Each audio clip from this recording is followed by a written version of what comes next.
to have you return to us. How you been? I've been doing well, all things considered. Doing Yeah. well. Staying Staying safe, safe, shelter in shelter in place, all place, that all that stuff. stuff. Yeah, I live at East Coast Central Florida, and so I live on the Barrier Island, and I'm very fortunate because I can go to the beach, and I like to watch the sunrise in the morning. They're not really letting people congregate on the beach where I live, so beach patrol is out there making sure that everyone's a couple hundred feet apart. But it's also giving me a time to focus on a lot of more internal type projects. So I just finished a manuscript on my next book, and I'm doing a lot of shows like this one, where we're on online.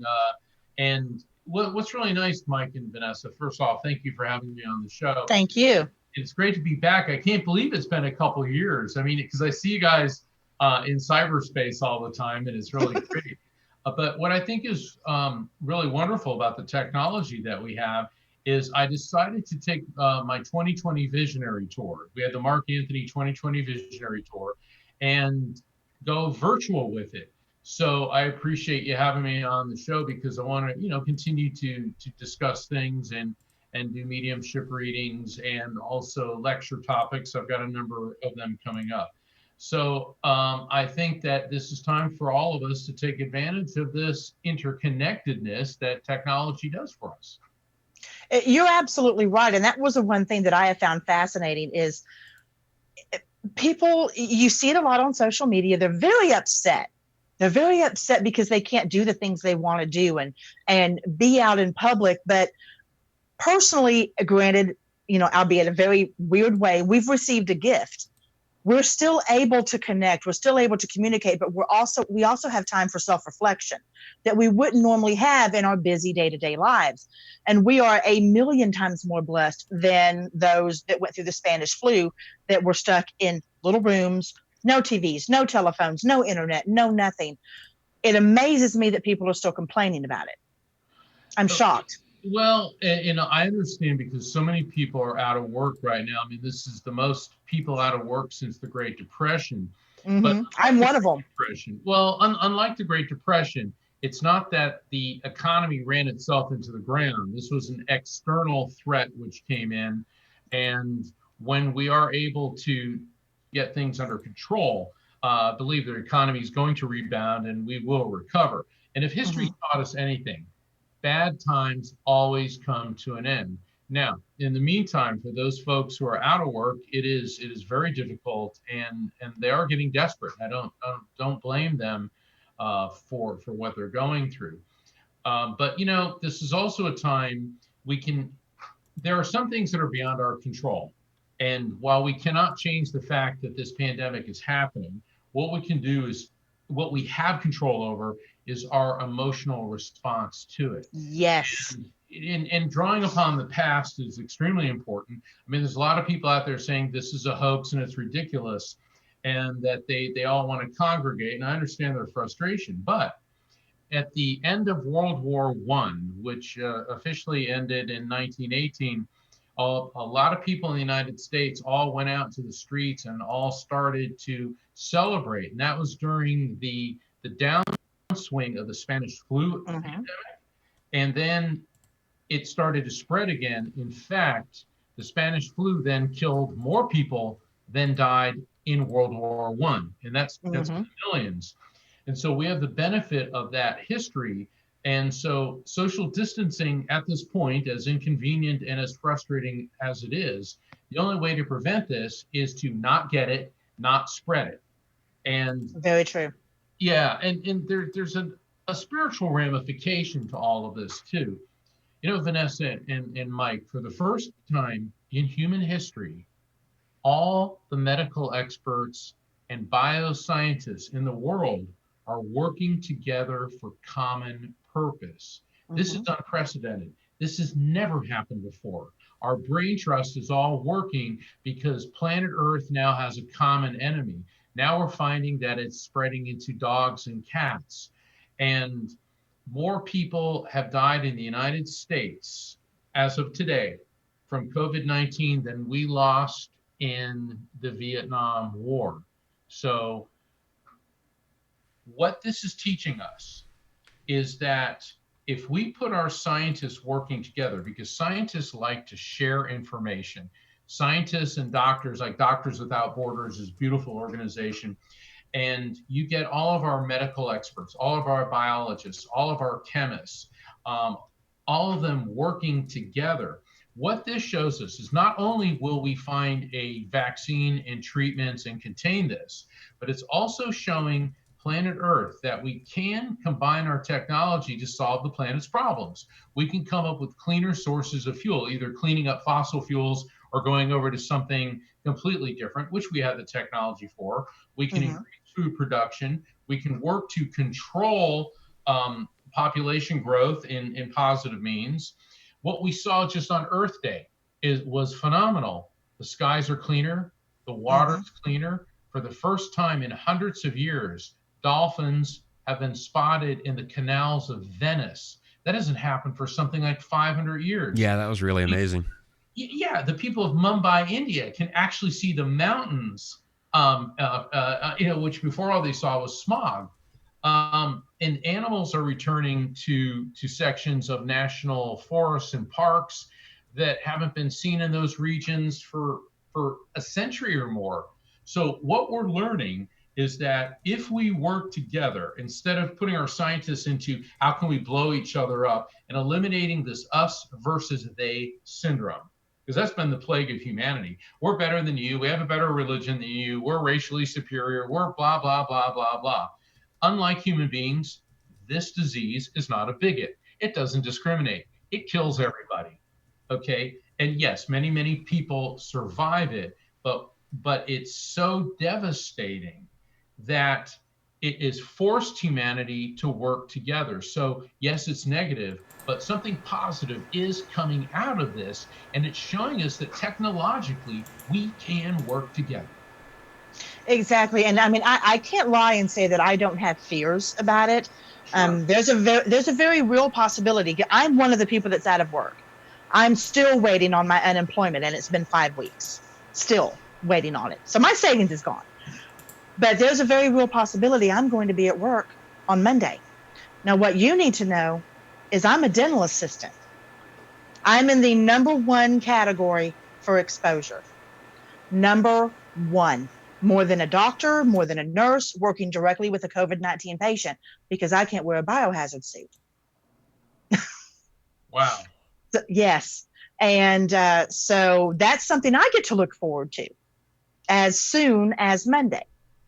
So it's, I knowing that now, and agreeing with everything you're saying, it's only solidified the fact that I've tried to get through this the best that I can. And that's with the most positive attitude possible, because you said it best. We can't control the situation, but we can control our reactions to it and how we deal with it. And I wish that was more prevalent out there in society. I understand frustration, but it does no good. Yeah. And you know, there are so many theories about this, and I don't subscribe to any of them, but I've been keeping track of them, how 5G technology is actually causing vibrational influence on cells that are causing this. Then there is that it was a biological weapon which got out of the Chinese bio facilities in Wuhan province, which is very, very possible. And that this is part of the new world order to basically destroy the world economy so that we all stay home. I have a hard time believing all of those, simply because I'm a student of history, and we've known since the dawn of recorded history that there have been plagues. We know about the bubonic plague, and people had crazy theories then too, that God was punishing the world, when actually it was a disease carried by fleas on rats. On rats, and everybody had rats back then. Then there was the plague of 1665. Now, the plague of 1665 is fascinating because it came at the peak of the Enlightenment, and Sir Isaac Newton decided to self-quarantine. He was a brilliant guy, and while in self-quarantine, he invented calculus, he developed the laws of gravity, and he developed the laws of optics. So he's sort of a role model for, this is also time to work on those things that we never seem to get around to do. I've also seen, in my neighborhood, because I try to walk, or I do walk every day, walk a couple miles every day. I'm seeing parents spending time with their children that I've never seen in a way before. And so, yes, the economic difficulties are absolutely devastating, but all of a sudden, we've all been put on pause and we're forced to reevaluate and see what's really important in our lives. Yeah, that's a great point. So, Mark, what can people do while they're at home to to try to self-improve? What are some hot tips there? Well, certainly any type of exercise that you can get. I mean, that's pretty much common sense. We're all going for comfort food, everyone. Right. Be mindful of that, because you need to keep your health as well. Okay, Vanessa, you're a dental assistant. What people want to do is avoid going to the doctor right now. We want to do that. Meditation, very, very important. And the thing about meditation, a lot of people feel that, you have to go into these deep altered states for hours and hours. A simple meditation is to basically sit there. It can only be 5 minutes. And you breathe in through your nose, exhale through your mouth. And when you breathe in through your nose, envision that you're bringing in white light. And when you exhale through your mouth, think of everything that's frustrating you, aggravating you, whether it's something from your past or your frustrations now, as a dark cloud. And then each breath in, white light, each breath out, and envision the cloud getting lighter and lighter. So it goes from black to dark gray to light gray towards white light in, white light out. And what you'll find is your tension level begins to reduce. So a lot of times people think that, meditation, I need to learn how to levitate the Pentagon. Well, you don't. I love it. That might be fun, though. It might Thank be you for fun. that. You may have Department of Homeland Security knocking on your door. Yeah. But the thing about meditation, think of your consciousness, Mike and Vanessa, as a whiteboard. And all day long, you're writing with a Sharpie every thought, every emotion, every impulse, so that at the end of the day, it's a mess. And the point of meditation is to essentially, let's erase the whiteboard so we can focus on one thing. Maybe it's, how do I self-improve? How do I relax? How do I improve my relationships? How do I become a better parent for my children? Focus on one thing. Focus on something simple. And also realize that I am powerless to change what is happening, but I am empowered to change how I react to it. And one of the blogs that I've written, which is on the blog page or section of my website is evidenceofeternity.com, is entitled Empowerment Through Being Powerless. And sometimes we have to realize that because I'm powerless over something, that in and of itself empowers you to let it go. Mm-hmm. Bingo. Yeah, let it go. I remember I was talking to this woman about going to a high school reunion, and she goes, I don't want to go there. She said, they were all so mean to me in high school, and I hated my high school years and all this. I said, yeah, but there's nothing you can do about that. So let that go. And if you don't want to go, then don't. And she goes, wow, that never occurred to me. And so she became empowered by realizing that she was powerless to change the past. That may sound very basic, but it's an extremely important thing to do. So I hope that answers your question, Mike. Yeah. There's a lot of things we can do. Yeah, and there are. But do you think people are getting really hung up and maybe overstressed over all of this right now? I mean, there's so much news. We're getting hit up with so much information, and a lot of it's just talking heads. Do you think that causes some undue stress upon people that's just not needed right now?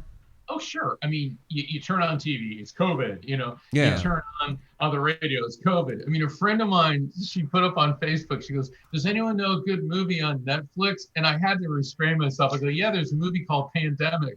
And, and there's another movie called Outbreak. And right. And don't forget Contagion. There's Contagion. Okay. And I think Netflix just put out something on COVID itself. Yeah, it's like, and what I did the other day over the weekend, I just put on TV Land and I did like a whole Roseanne and Everybody Loves Raymond marathon.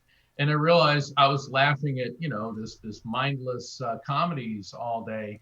Um, and because if somebody on Facebook said, "Is there any horror movies that you would recommend?" It's like, yeah, CNN. I mean, you turn it on, all you hear is COVID, COVID, COVID. Mhm. It's important to stay informed, and it's important to be smart about this, but don't get so immersed in it. Mhm. Look, one of the blogs I wrote, and I'm actually going to be giving an inspirational talk this weekend virtually for spiritual organization at church. When I was a teenager, I remember I met this elderly woman, and she was from England, and her name was Anita. And I love the British because, see, the difference between American English and British English is they pronounce all of their consonants. Mhm. Yeah. We say, I don't do that, DOAN. They say, I don't do that, and I was really captivated with her. And then when somebody mentioned that she had lived through the London air blitz, she had my undivided attention because, Wow. yeah, I was always a history buff. I've always been a history buff. I like history, archaeology, theology, quantum physics. And so I said, "You lived through the London air blitz? What was it like?" And she goes, "It was dreadful." And she said 1940 was simply dreadful. She said for 4 months, nonstop, the Wow. Germans bombed London. And I'm like, oh my God. And she said, and I'll never get the sound of those dive bombers out of my head. She goes, when they'd come Wow. dive bombing and they'd make this sound, she goes, ee! And I go, oh, I read about that. Hitler actually ordered loudspeakers put on the wings of the Stukas so that when they would dive bomb, they'd make this shrill, horrifying sound. And I go, they were designed to scare people. Yeah. And she looked right at me and said, well, they did more than that, Mark. They killed people. And here I am, a 17-year-old kid that thought I knew everything, and I was like, oh, I never thought about that. And she said it was simply horrifying. She said one day I went to work and it wasn't there. She said another day I came home and it wasn't there. And she goes, luckily, mom, meaning her mother, got delayed at work because our house took a direct hit. She goes, I came home and my home was smoldering into ashes. She said, then we'd scurry for cover in the tubes. She goes, subways, you Americans call them. Mhm. And there we are huddled together, and the ground and everything was shaking as the bombs were going off. She says, we're huddling together. She was not very English, being tactile with strangers, and it was funny because she was this very dignified English woman. She said, we were all in this together. And she said, then when we weren't out on the streets, and if we were at work, we would have to scurry into the basement. And she said, we never knew what was going to happen next. I said, how did you cope? She said, stiff upper lip. I go, what? She goes, stiff upper lip, Mark. She said, we had no choice. You have to put one foot in front of the other and trudge on. And she said, and she the thing that really impressed me about her, she was, maybe like 18 or 19 when that was going on. Yeah. And she said that I found something in me I didn't know was there, a resolve, an inner strength. She said, somehow I knew we were going to survive. And then she said, and she started talking about all of her friends who had died. And she said, Lofty. And I go, Lofty, I don't understand. She goes, that was a young man I was rather fond of. And I said, okay. She said they called him Lofty because he was so tall, like his head was in, would hit the Gotcha. wall. Yeah. And she said that he lived in an apartment, a flat near her, and it took a direct hit. She said they never found his body. I'll never forget her looking down and this tear rolled down her cheek. I could tell that she'd had a crush on this young guy. And she said, hell of a nice guy Lofty was. And she said, but Mark, there are things in life you can control and things that you can't. And all that you can control, it's like what we were saying earlier, is how you react to them. Right. And she said that and Mr. Churchill on the radio every night encouraging us, it's like, boy, we could use him now. But the thing is, she taught me about an inner strength that we all have. and that we can all access. And she said, we were all in it together. We worked together and we got through it and we survived and we did. And the thing, Mike and Vanessa, I don't mean for 1 second to downplay the seriousness of like Vanessa, what you're going through financially, and all of us, we're all taking a big hit. Yeah. You know, I mean, it's like, this is really, really tough. But the thing is, we're not being asked to write out the German Luftwaffe's Blitz of London. And Mike, you and I are not being sent off to storm the beaches of Normandy or Okinawa. We're being asked to stay home and watch Netflix. Exactly. Yeah, it's a little easier. Yeah, it's a lot. A lot. So we need to learn from our forebears. This is bad. There's no denying it, but it could be much worse. We're not sitting around waiting for nuclear fallout to hit us, you know, because even in a limited nuclear war, let's say, you know, we got into it with North Korea or Iran or something, and there's a nuclear exchange, it's going to poison the whole world, and we're all going to be affected by it. So we need to take this into perspective. We will get through this. I have faith in our scientists and our medical experts. We will prevail, just like Mr. Churchill telling the Brits, we will never surrender, when all the odds are against them, but they did, and we will too. Yeah, it was a voice for them to rally behind. So do we have that kind of voice today? What? Go ahead, Vanessa. Oh, no, I was going to say something he said earlier reminded me of something I posted the other day, and I just wanted to bring it to your attention. And I posted it for a reason, not even knowing you were going to say this. But it was a quote by Aristotle. It says, what it lies in us to do, it also lies in us to not do. And that is exactly what your empowerment quote means. It means that we have a choice. Every situation that we are given, we have a choice. Our choice hasn't been taken from us. We choose how to deal with that and how to get through with that and what we can take from that and move forward into the future. Absolutely. And yeah, go ahead, honey. No, I'm agreeing with you. You know, not that I'm a big fan of Friedrich Nietzsche, but I always like his quote. He said, what doesn't kill you makes you stronger. It's better when you say it with a German accent. but it's true. America's the land of plenty. Yeah. We, for the most part, but there's a lot of very people suffering from misfortune and poverty and you know, for want. But I've been all over the world, and I've been to some pretty intense places in the third world, and I've seen people laying there in the mud, starving, and there were no government handouts. There was nobody and nothing for them. And we live in this amazing land of plenty. And so now we are facing hardship and deprivation, but it's going to make us all stronger in the long run. It is horrifying to see the body counts on a daily basis. You know, when you hear, oh, good news, only 343 people died today in New York City. And I'm like, what? Yeah, only, right. Only, you know, but then again, a week ago, it was 1,000 people a day. But the curve is flattening in some areas, but I'm concerned very much so, not just as a student of science, but also as a spiritualist, that this rush to reopen France, we heard from the French today. They had reopened, and all of a sudden the COVID cases start spiking upwards again. So now they're pulling back. And we need to take a lesson from the Europeans because, you know, they've had their peaks. They said you've got to be very measured in how you reopen. And, I mean, all of us want to be reopened. I mean, I know Mike doesn't, you do, Vanessa. I mean, everybody does. But let's do this intelligently. And for God's sakes, we need to listen to the scientists. And there's this big conflict since the days of Sir Isaac Newton of faith versus science.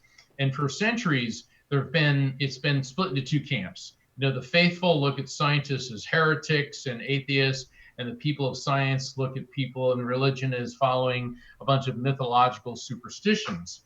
But let's bridge the gap between the two. Perhaps the greatest gift, or the greatest gift God has given us, is not only our individuality, but our brain. and now it's time to use it. Okay, so if we all skip religious services for a few weeks, not to catch and propagate a highly contagious and potentially lethal disease, I'm pretty sure the Almighty is going to forgive us. Okay, because getting together and congregating and in passing this illness around is only making a bad situation worse.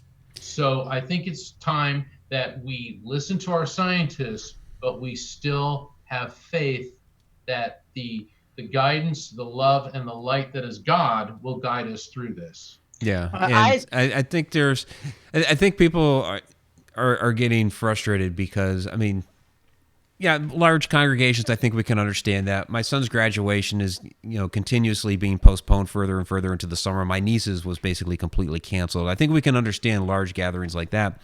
I think where people are really getting, hit at home, of course, is with jobs. So many people are out of work right now. I've been fortunate where I can, work remotely, but so many other people, Vanessa's been having, some issues there. I guess you're going back to work here soon, Vanessa, but others, they are continuously being told, wait, but they have bills to pay, so there's that feeling of we need to get back to work, but then also, it's we don't want to rush too quickly because then, this thing can start to spread again. So, what can we do to kind of, come to that understanding that I need to work, but yet we need to be patient? There's got to be a happy medium somewhere. There does. Go ahead, Vanessa. I want to jump in there real quick, simply because I'm in the situation and I want to address this publicly. I as well see what everybody is saying on social media with the bills to pay and everything else. And believe me, I understand that. My savings is gone. But there hasn't been one bill I've had, rent, water, electric, car payment, insurance, anything, that when I've called them to pay it, they haven't given me the option to postpone. Every last one has given me the option to say, hey, do you need to hold on to your money for food? You can pay a little bit now, pay us later. I've paid them all just to be safe because I could. But every single one has given the option. And I have to believe it's not just my people doing that. And the other thing you're going to find interesting, I just got the notification. My second job is opening up on Friday. Yay. And it's a restaurant. It's a restaurant. Well, I think what the Europeans have done, and certainly the South Koreans ought to be our model, is let's say we can start opening retail. If we can open, grocery stores are open, and make it a requirement. Everybody that comes in and the employees have to be wearing a face mask until we have a vaccine, a preventative, and proper treatments for this. We're all going to have to adapt. We're not going to be living in spacesuits forever, right? That's not going to happen. But we can start doing measured openings. Let's get the retail going. Let's get some of the restaurants going, even if it's takeout and curb service. And I think that we can gradually start to get the economy going again. We just got to be careful about it. And I don't want to get political, but all right, I'm going to get political.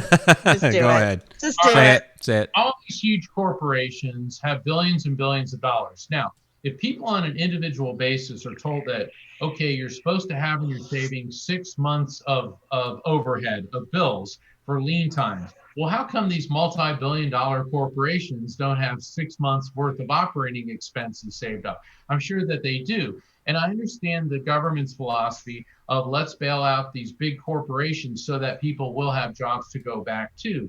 However, if the corporations can sustain themselves for, let's say, 3 months, wouldn't it make more sense to be giving the people the stimulus checks for 3 months to cover their rent and basic expenses?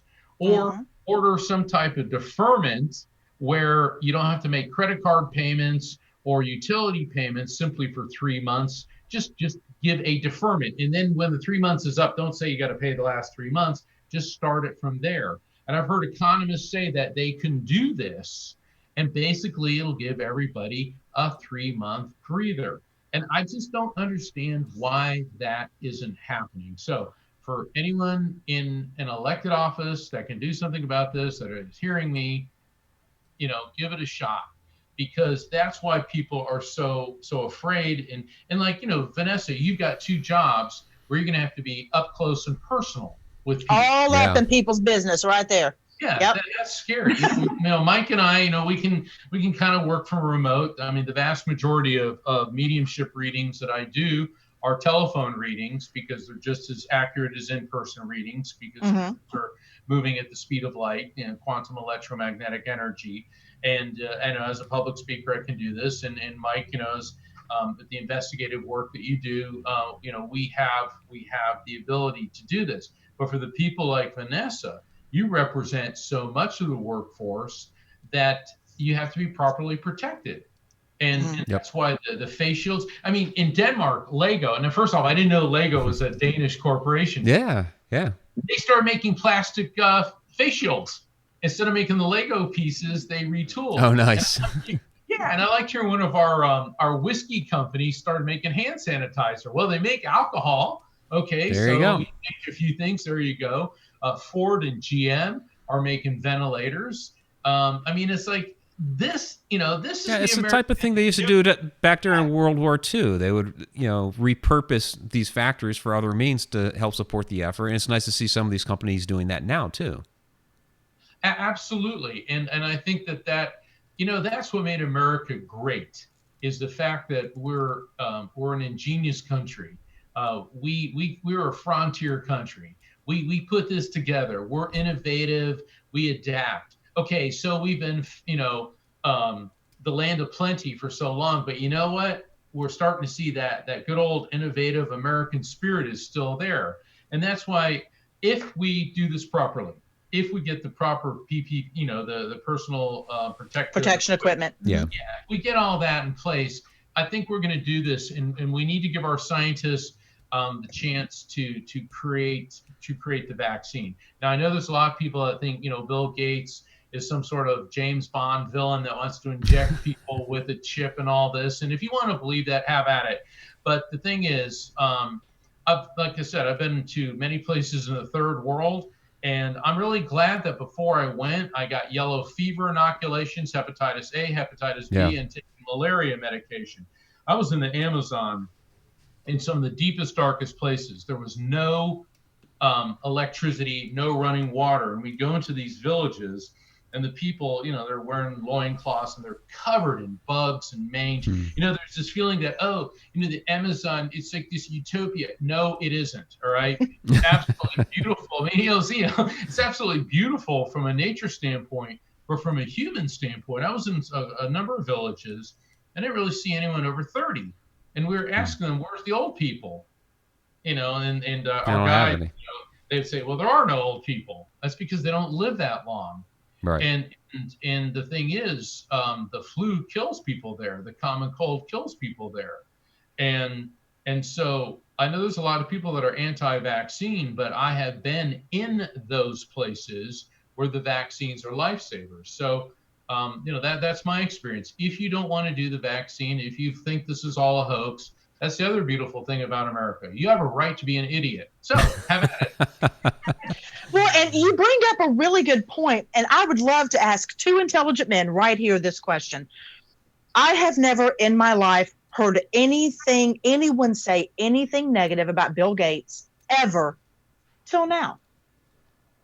Something makes me wonder how much of that is fabricated, how much of it is fear mongering and fear based, because I've never once, not one time, ever heard anything negative. Well, you're talking to the wrong person, because I came up through the computer industry that was more on the Linux side of the house, and so the people that were Linux developers didn't like Microsoft. So. But you know what I mean. From my understanding, he has always been somebody who is very giving, very he caring. has all this philanthropy. Yes. And that is wonderful, and I've never heard anyone complain. But now that he's backing his money into this, all of a sudden he's the devil. And I was just wondering where that train of thought was coming from, because I don't see that track. Where that came from, in 2015, Bill Gates gave a TED Talk how the world is completely unprepared for a pandemic. Mm-hmm. And he charted out, and he said that if we get hit by, basically he described the scenario that's going on. So the conspiracy theorists, had extrapolated that into, oh, this must be his machination, and that he's doing this so that he can corner the market on the vaccine, but actually inject us with a microchip that he can track us on. First off, I don't know why he'd want to track us, because your Google phone does that anyway. Right. Pretty much. Also, the fallacy with that is the Bill and Melinda Gates Foundation spends $3 billion with a B per year on providing medical treatment for underdeveloped nations and people in the third world. So you're absolutely correct, Vanessa. The Bill and Melinda Gates Foundation is concerned with the welfare of the planet. And what it is, Bill Gates is saying, we're not prepared for a pandemic. And we are now seeing that we're not. Now, one of the benefits coming out of this is that we will be. And now the experts are saying that there'll be a second wave, which is not unusual with pandemics. We've seen this before, Yep. particularly in the 1918 Spanish flu. But also when the flu season starts in the winter, that plus a resurgence of COVID could be even worse. Mm-hmm. Okay, I get that. But by that time, we're going to be prepared. We're going to have the ventilators. We're going to have the treatments. We may have a vaccine. Secondly, the other thing, I was always raised in a family that was very germ conscious. And a big part of that was because of me. I was a blue baby. I was born, I wasn't breathing. The doctor told my mother that was it. And she said, you work on him. And they were humoring her. And all of a sudden I started coughing and they brought me back. And then I died when I was 4 years old. I went into respiratory and cardiac arrest. I had a near-death experience, and they were able to bring me back. And so we always had to be very conscious of contagions. Well, I was always taught when you cough, you cover your mouth. Okay, sneeze, Right. you cover your mouth. You wash your hands. If you're sick, you stay home. You don't go to school and tough it out and cough all over people. Okay, and what's happening now is that the whole world is getting a lesson in how not to spread the colds, flus, pneumonia, tuberculosis, and coronaviruses. And so with this advanced understanding, which everybody should already know, and Vanessa, you're in the medical profession, so you know those things. Oh, yeah. That we may be in a better position to contain and prevent the spread of these things when the flu season comes up in 2021. So we have to, yes, listen to the experts, absolutely, and take their advice on, covering your mouth. Right. It's surprising to me how many people didn't know to wash their hands and things like that. But I guess a lot of people haven't been. Yeah. I know. It's absolutely, like I was at a restaurant one time, and the server was wiping up something on the floor. And then she took the same rag and started wiping off my table. Oh, geez. And I got up and walked out, and she goes, "What are you doing?" And it's like, if I have to explain that, all right, if that's what's going on in the dining room, I don't even want to think about what's going on in the kitchen. Yeah, no kidding. Yeah, and so, but now this is coming to light, and I think that it's going to put us in a better position. I spent a lot of time in Japan. When people are sick and they have to go out, they wear masks. Because you're not supposed to get other people sick. Right. And I think that's going to finally start happening here. I do have some questions here from the chat that I do want to get to. So Betty Lange has an interesting question here. She was wondering about, through all of this, how many children could possibly end up with PTSD? Well, that's going to depend largely on how the parents deal with this. I mean, once again, let's get back to, did people develop PTSD in the Great Depression? Okay, everybody's in it together. Instead of terrorizing our children, we need to explain to them what's going on and that we're all working how to prevent this.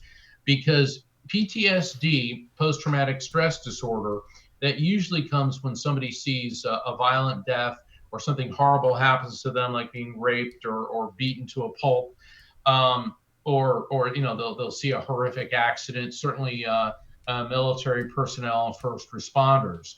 But it's how we deal with our children, and I discuss this in my book, Evidence of Eternity, in a chapter called Grief, Crime, Grief. And let me extrapolate that into this.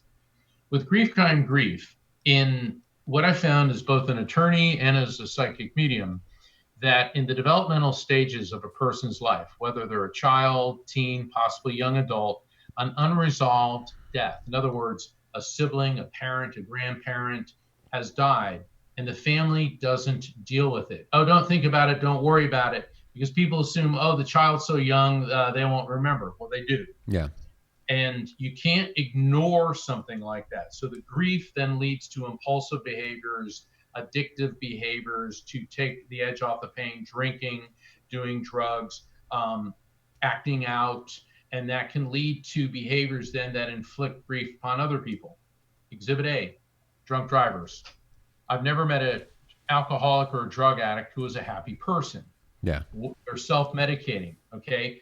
So let's look at this.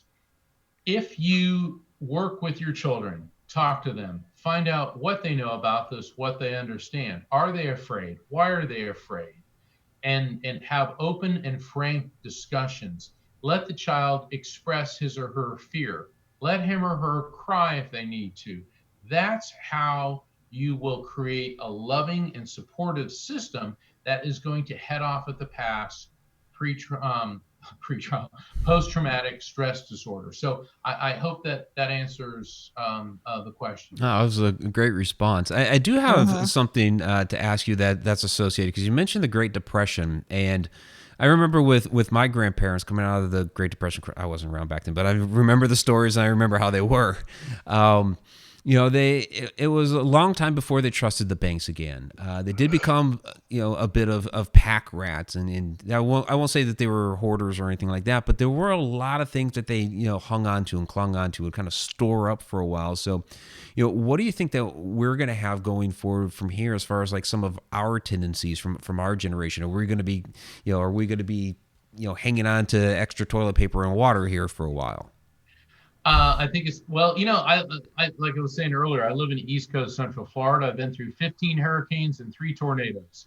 Yeah. So the funny thing is this feels like when a hurricane is coming and you stock up with supplies, except this is the slowest hurricane I've ever. Yeah. I mean, this is we're used to, you turn on the news, you call it the cone of death, where they have the projection of where they're, because and Right. all this. And then sometimes it hits and it's horrible.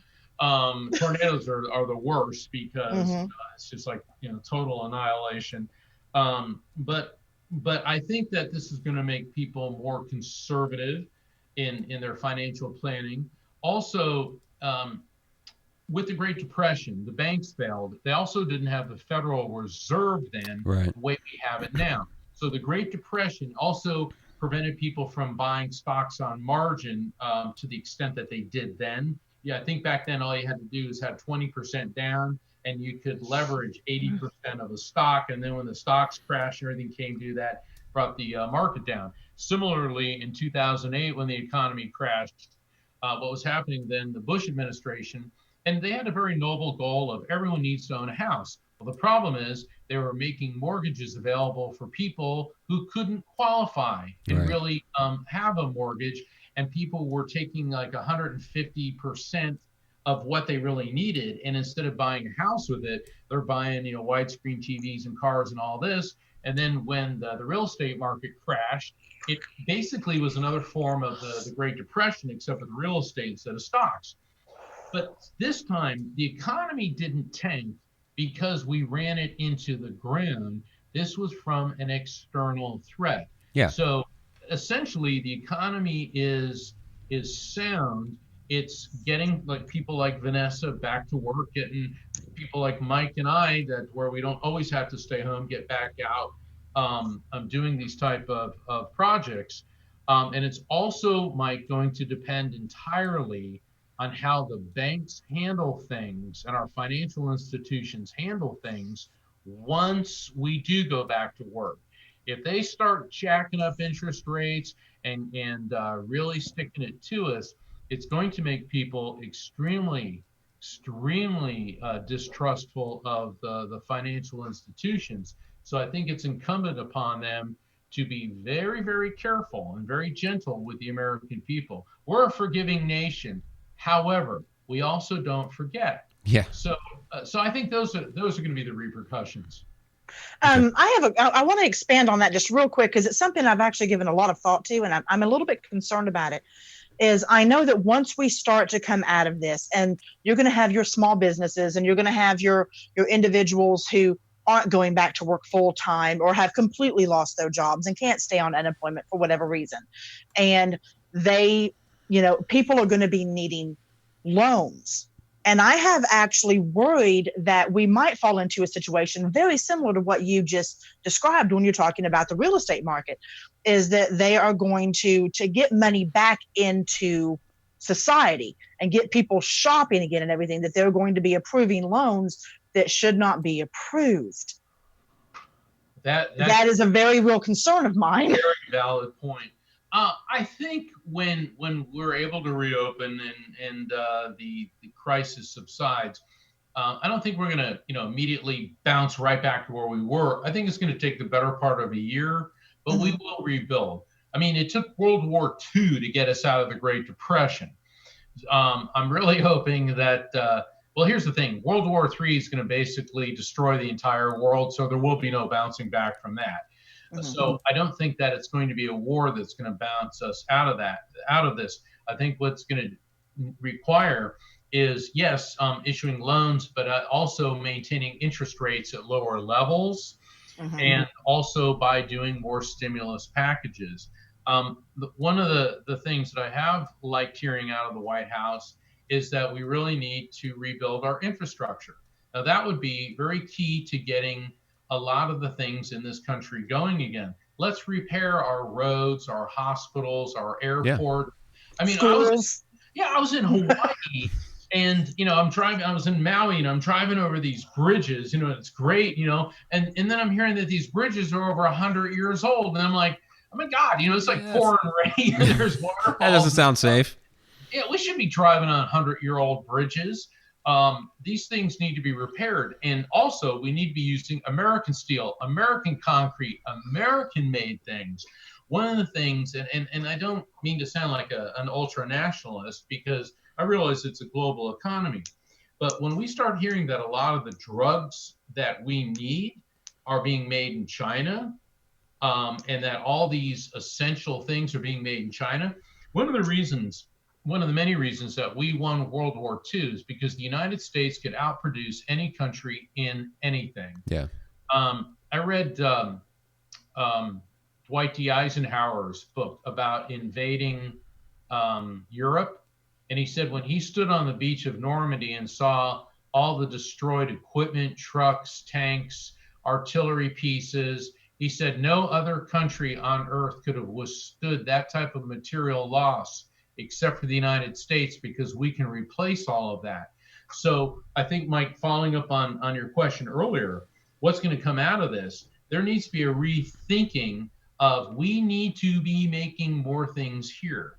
We also yes, I agree with that we can feed ourselves, and to the most part, the United States can. One of the reasons that the British Empire lost its power was during World War II. Britain had to import over 50% of its food. And that's why the U-boat campaign of torpedoing all the British mercantile fleet essentially bankrupted Great Britain, whereas Germany could feed itself. The United States could feed itself. We need to make sure that we can manufacture essential goods, products, what we need to rebuild our infrastructure, and always make sure that we can manufacture our drugs and medical treatments here and feed ourselves. And I think that that's going to be one of the lessons that must be learned coming out of this crisis. Well, it's something that we as Americans used to know. Trade school was a wonderful thing. Using your hands to build and to create was a wonderful thing. I myself have been a factory worker. And somewhere along the way, we began to believe that only those who have college educations and only those who become attorneys or doctors or judges or whatever, only those people deserve consideration. And we decided blue collar was less than satisfactory and needs to go to another country where it costs us less to make it and more to sell it over here. Yeah, it's something that mentality needs to go away. Yeah, that's something my dad complained about before he retired, because he was a tool and die maker by trade, and he kind of moved up through the ranks from basically the factory floor, building the machines up into, supervisory roles. But, toward the end of his career, he had a bunch of jobs open. And this was during a time where, people were saying that, jobs are hard to find and all this other stuff. He's like, I have all these skilled labor positions, but there haven't been any people trained in these positions, to be able to do this. And so, Vanessa, you're right. We kind of lost that. And I noticed it with my kids when they would have their high school orientation, that it was all college. And the guy from we call it vocational school now, but had been the trade schools and all that. He would come up and talk for like 2 minutes and he'd be gone. So, and you make a lot of money if you're skilled in a trade. I used to make throttle starts for lawnmowers, and I made stupid money when I was 22, 23. I made an amazing amount of money making throttle starts for lawnmowers. Let me ask you this. All right, let's say they drop you off on a desert island with one other person. Would you want it to be a psychologist or a carpenter? Carpenter. Exactly, carpenter. Any day of the week and twice on Sundays, and I'll tell you why. Because it is imperative to me, and my ex-husband and I have both taught this with our son, that you know about life and how to work with your hands, and how if we were to ever lose all technology and lose the capability to make money in that way through technology and different jobs like that, you have to have a skill. You have to have a marketable skill that is worth trading for something else. You have to have that. And we've forgotten that somehow. We've become too big for it. And we need to get back to that. This has happened before, and I'll keep it real short. All right. Probably one of the closest things in history to the United States was the Roman Empire. All right. So basically, better part of 2,000 years ago, you had this very sophisticated society. You had people that lived in the land of plenty. You had engineering, roads, and all this. And then all of a sudden, they get invaded, and a good chunk of the empire, pretty much Western Europe and North Africa, collapses. And what happens? It's the Dark Ages. And all of a sudden, the Roman populace, meaning most of these people, they wouldn't have known a hammer from a coconut. And who was it that survived and prevailed? Were the people with the technical skills. Right. So once again, looking to history, the past is prologue. These things have happened before. And you're absolutely right, Vanessa. Everything's college. Well, not everybody is suited for college, not because they're not intelligent. It's just that their skill set may be more mechanically or vocational oriented. And we should have these things. I mean, I live in Florida. Air conditioning is not a luxury. It's life support. Yeah. The air conditioning, let me tell you, the air conditioning techs make a fantastic living. Oh, I'm sure. These are the type of technical skills that we need. And we can't import foreign labor. It's like, let's, train our own people to do this. Well, we forget simple jobs like sanitation workers get amazing pay and excellent benefits and a wonderful retirement, but it's looked down upon. Heaven forbid you be a trash man, but you're going to be a trash man happily all the way to the bank. Well, would you want to live in a world without trash? Sanitation? Right, exactly. I remember I was in Times Square. I was with my manager, Rocky, and I had a speaking engagement up there. And we went to Times Square, and there's all these people. And there's this guy, and he was cleaning stuff up. Okay, it's this African-American guy. He had dreadlocks on, and we walked up to him, and I said, "Thank you for what you do." And he says, "What?" I said, "Thank you for what you do." He goes, "What do you mean?" I go, "This place doesn't look this clean magically." He goes, Exactly. Nobody's ever thanked me before. And you know what it is? I used to be a landscaper. When I was in law school in the summers, I was a landscaper. I've cleared land. I've had to clean up piles of trash, and I had to climb, palm tree chainsaw. I hated that. The snakes weren't a lot of fun either because they're always coiled up in a tree, and of course, there's nowhere to run. Anyway. But the thing is, we were talking to him, and he was the nicest guy. He had 3 kids. He was married. He said it was a tough job. He said, but he said, you can't even imagine what this place is like the morning of January 1st. I mean, think about cleaning up the New Year's mess at Times Square. Yeah. And those jobs should not be looked down upon. There's nothing No. dishonorable about them.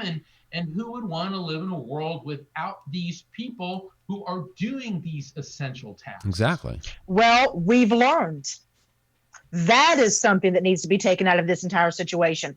We've learned it's not the CEOs of the company that are keeping the world going. We've learned it isn't the people that put themselves on these high pedestals that are keeping things going. It is the truckers. It's the guys that clean up the operating rooms. It's nurses. It's doctors. It's CNAs who do the grunt work. You know, when I was still at work, it's people like me. It's the guys at Chick-fil-A drive-thru that are standing out there with their masks on in the heat, making sure that we can safely get something to eat. Those are the people keeping this world going. And I don't think we need to forget that when it all goes back to normal. Yeah, I went to a grocery store yesterday, and pretty much everybody working there, and pretty much everybody that was going in there, we all had masks on.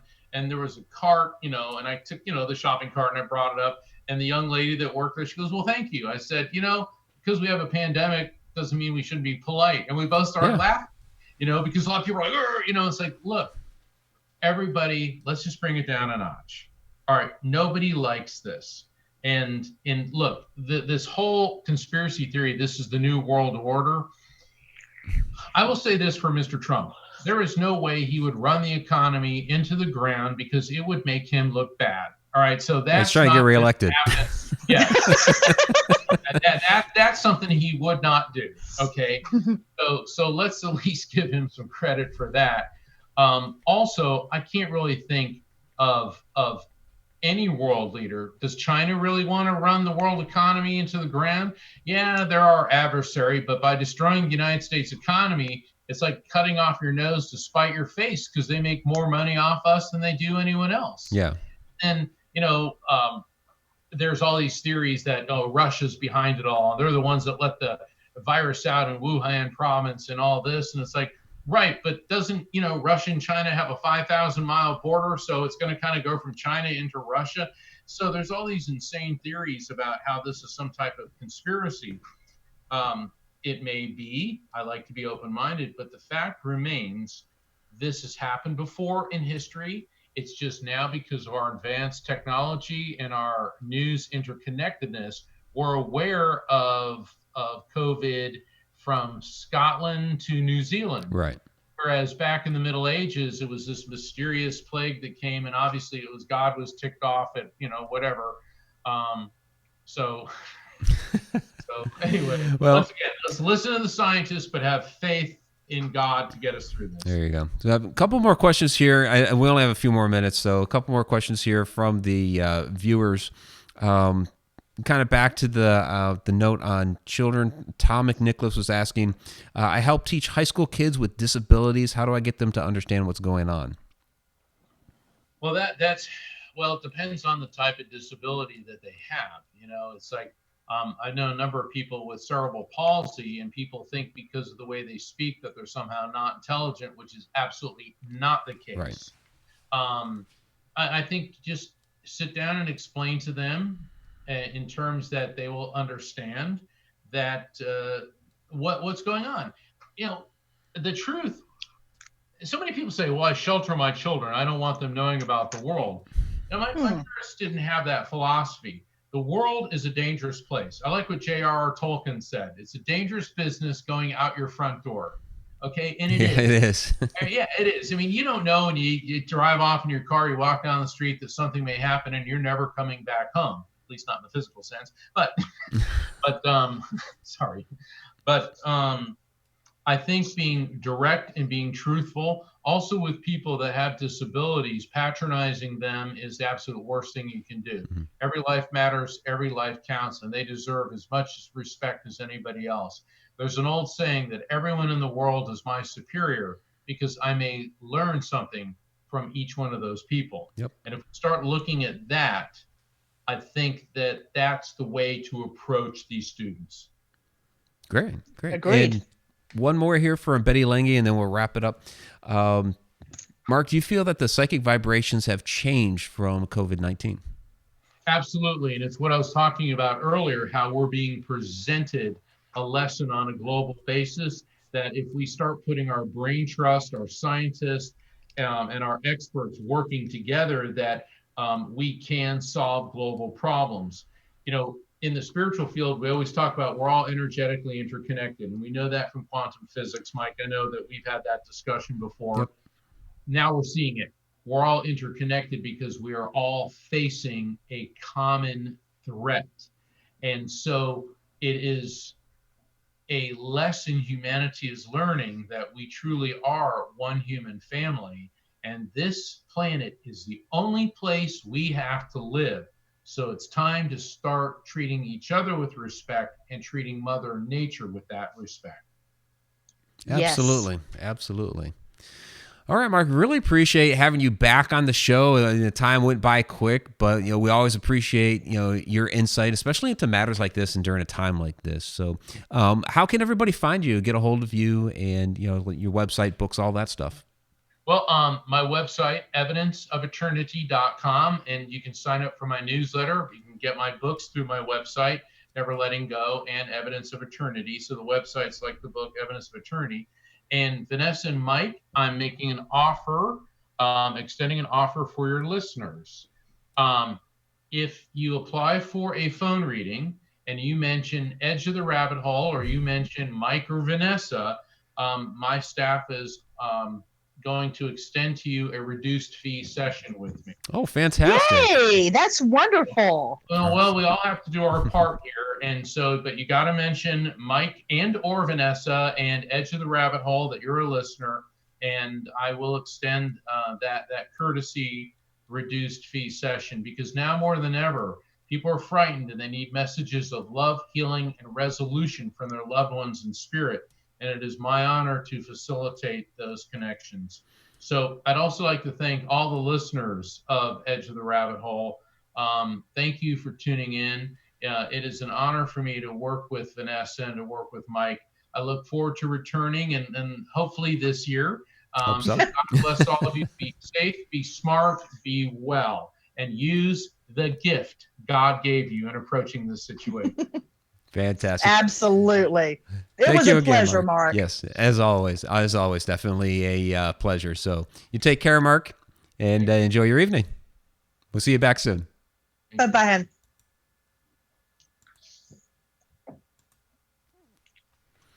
All right. I love having him on. Oh, yeah. Mark is great. He's so interesting. He really is. We always appreciate having Mark on. It's the third time that we have had him on. Mm-hmm.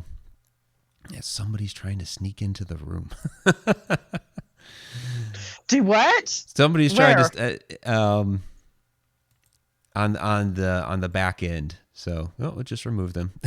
So, yeah, we do really appreciate having Mark on the show. So Quarantine Ghost was putting his links down there in the chat, and we have some of his links down there in the description. So please go ahead and check out his website and, of course, all of his books. So, all right. So let's go ahead. We'll get to the shout-outs here. But one thing I do want to throw out there, I had mentioned on the Facebook pages and Twitter and social media and all that stuff that I called it double prizes. So to get the Haunted Road Media channel up to 18,000, because we were really close to that, and then this channel, Edge of the Rabbit Hole, to 500 subscribers. And we made that for Haunted Road Media. We're a few short here on Edge of the Rabbit Hole. We will give away stuff. We'll do giveaways for each of those milestones. So thank you so much for doing that for Haunted Road Media. We still need to do it here for Edge of the Rabbit Hole, get that up to 500. So if you have not subscribed yet, please go ahead and do so. And then for the others, please share it out and get us up to that 500. And then somebody will cash in and get a prize. So, all right. So, oh my gosh, Quarantine Ghost down there in the chat says, rumor has it that for every subscriber we get, a baby orca is born. Oh my gosh. This is like It's a Wonderful Life. Every time a bell rings, an angel gets its wings. So good gravy. That's awesome. So I do thank Quarantine Ghost for moderating the chat. Absolutely appreciate that. Let's take a look at our Patreon patrons. I still need to update the list. So Tom McNicholas, B3 Airspace, Joe Chandler, Andrew Cox, Dustin Samario, David Yeisley, and Pamela Queen is on there as well. She re-upped to be a Deep Down the Rabbit Hole Patreon patron. That's Yay. our top level. And then, of course, we have a bunch of other Patreon patrons out there. For those of you that are Patreon patrons, it is monthly Q&A time, so get your questions in, and that video will come out by the end of the month. There's only a couple days here, so let's get those questions in. The topic was, because we've done a lot of cryptid stuff on the Haunted Road Media channel lately, and then we've done some UFO stuff with our guests and things like that lately. So one of those two, throw a question in there. All right. So, all right. Yeah. Let's get to the... Yeah, Vanessa's like, yeah.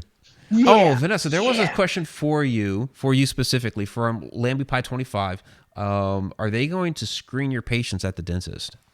Supposed to be. It's going to be a very interesting process.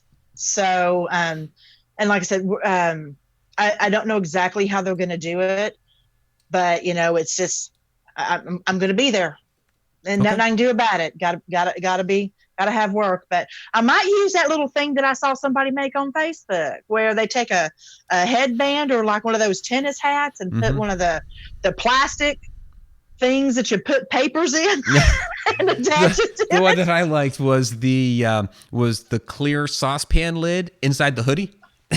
You know what? If I could, I would do it. But yeah, it's if you know anything about those masks, the regular masks you wear, it doesn't do nothing. Yeah, I know it doesn't do anything. Yeah. But because we're being mandated here in Illinois, I mean, it's interesting how every state is a little bit different. So, I'm from Ohio. Going to be headed back there. They're starting to kind of slowly phase things back in. Mm-hmm. And Illinois here is clamped down even harder until the end of May. So on the beginning of May, we're going to be required when we go into stores and stuff to wear masks. And I know they don't do anything. So I bought a Guy Fawkes mask. Yeah, I'm gonna make something that I can wear under my surgical mask, and just pray that I don't suffocate. Because when you wear glasses and you wear a mask, and especially if you wear 2 masks, glasses fog up. Yeah. So I'm not going to be able to see anything. Yeah, that would make it very difficult. So it sucks, but it is what it is. It is, and we'll have to deal with, depending on what state, we're going to have to deal with stuff for the foreseeable future. But it'll be interesting to see how, as the states that are phasing things back in, how it goes. So exactly. All right, so let's get to the participants tab. See who's down in there. Andrew Angersaden's in the house. Good to see you. B3 Airspace, thanks for joining us once again. Brett Fansler, thank you once again for joining us. Candy Orton, great to see you down there in the chat tonight. Kathy Salento, as always. Christopher Stanton, I saw he made a comment about walking around the Cuyahoga Parks there, so it's good to see Ohio in the house. It's the Helltown area. Alina the Fam, very good to see you tonight. Eva Geller, thank you for joining us again. Fairy Queen, Haunted Road Media's Fairy Queen, Diane Hilbert, hope you're doing well. It's grand old folks, Betty Lange, great to see you as well. Helen Espinoza, thank you for joining us again tonight. Jen R. All 7, as always, appreciate it. Joe Chandler and Katie Palmer, thank you both very much. Lambie Pie 25, thank you as well. There's Nick Moulet, he's in the house, good to see you, buddy. Rick Gabbert and Robert Hanna, great to see you as well. There's Rosella C. Rowe, thank you for joining us tonight. Roxanne Trainer, thank you for joining us tonight. There's Tammy Heitzman, great to see you as always. Tim Schoen, I've got to do this for Tim. This episode of Edge of the Rabbit Hole is brought to you by Haunted Road Roast. It helps you hunt ghosts. There we go. Tom McNicholas and Victoria Monday. All right. So let's kick back here, see who the participants tab may have missed. Scroll up here a little bit. If you did not hear your name, throw your name down at the bottom of the chat. There is a little bit of a delay, of course, so you got to deal with that. But great turnout, guys. Appreciate everybody joining us tonight and getting that insight from Mark Anthony's fantastic guy. We always enjoy having him on. So Jennifer Bloomer, thank you for joining us. EEQQ, great to see you. Let's see who else. Reva Wallace, thanks for joining us tonight. And who else? Debbie 08. That's Debbie Quick. Good to see you. Jackie Campbell, thanks for joining us tonight.